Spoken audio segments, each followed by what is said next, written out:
Hej venner, kom med mig til gynækolog og håndboldkamp som pensioneret pro. Del 1, fordi jeg har simpelthen så meget, jeg skal lave. Jeg er rimelig træt, fordi jeg har læst Elsie Silver hele natten. Det første, jeg gør, er at tage deo på. Det er jo meget vigtigt, når man skal til gynækolog. Så tager jeg min cowboyhat på, for at gøre livet lidt sjovere.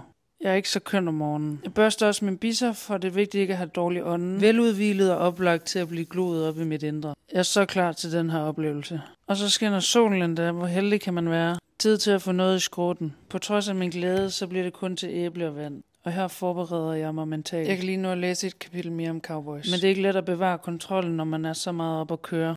Og så er det blevet tid til at tage afsted. Uden at gøre meget mere ved mit hår, så griber jeg dagen. Det bliver også til en lille dans i elevatoren. Og så går turen mod Hellerup i højt humør.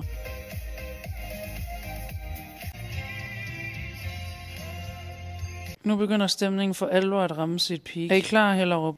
A few moments later. I gætter aldrig, hvad min gynækolog sagde. Hun var lige så gearet, som jeg var. Intet kunne stoppe os. Så jeg belønner mig selv med en jordbærtær. Det synes jeg faktisk er meget passende, efter at have fået et kamera op. For ved I, hvad hun sagde? Flotte, smukke, hækkestokke.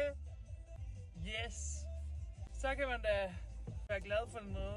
Og jeg er urørlig. Urørlig. Det holder mig dog ikke for mondæne problemer at brænde min tunge. Men intet kan stoppe mig. Men nok om, hvor god jeg er. Tilbage til virkeligheden. Og jeg skal hente nogle flere bøger. Turen går til Karensminde og Sydhavns Bibliotek. Børn, der leger, de ved ikke, hvor god jeg er. Det er nok mit 3. besøg på en uge. Jeg kan ikke stoppe med at læse om cowboys. Men denne gang skal jeg tilbage til Romantisk med en bog fra TikTok. Håber, den er spicy. Og så er det ind i lejligheden. Og da jeg vil fortælle min roomies om min æggestok, sker det umulige.